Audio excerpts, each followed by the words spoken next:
Welcome to the program. It's World Humanitarian Day today. The United Nations, just to give you an example, says that it's asked for $48.7 billion this year to help 204 million people around the world. So far, it's only received a third of that. What about the NRC? What about its funding so far this year? Well, we're able to operate with generous support of donors in Afghanistan. Over the last year, we have supported about 600,000 people. Last winter, we were able to help 80,000. And we're able to do the humanitarian assistance, although I have to say that the 4.4 billion call for assistance to Afghanistan is only 30% funded. So that is the same all over the world. So there's a problem of enough money to go in. But to the extent that we can, we are able to assist people in Afghanistan, but it's not enough because we're facing extreme humanitarian situations. But on top of that, a complete economic collapse. And that, in a sense, is what we need to be focused on as well.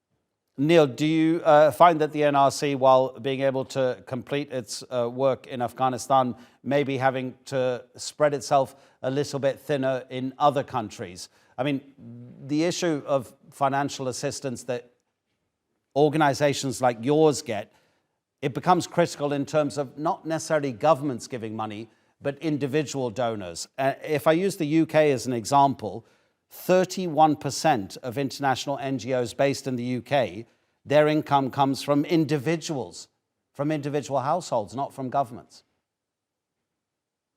Yeah, and of course, the public in general have been extremely supportive to humanitarian work. And we obviously thank them for that and ask them to continue. But even though that is generous, we also need to have the international community step up. As you said, there are many crises throughout the world. We have Ukraine, we have the situation in the Horn of Africa, we have Yemen, and from my point of view, of course, Afghanistan. But the main problem is that the number of people displaced now is over 70 million. These are far higher than any displacement figures since the Second World War.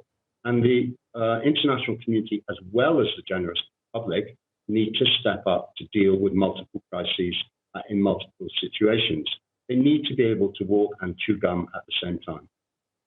How huge is the project for the Norwegian Refugee Council, considering Afghanistan's been at war pretty much since the 1970s when the Soviets invaded? How big is the challenge for the NRC there?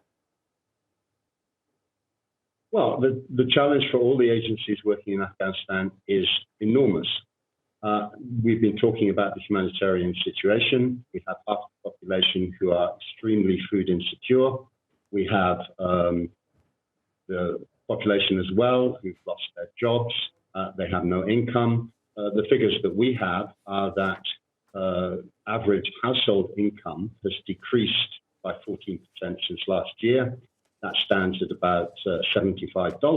But the interesting point is that the average expenditure of a household is $95. So that means that people are getting into debt, and more people are getting into debt. Levels of debt stand at their highest levels. What does this mean?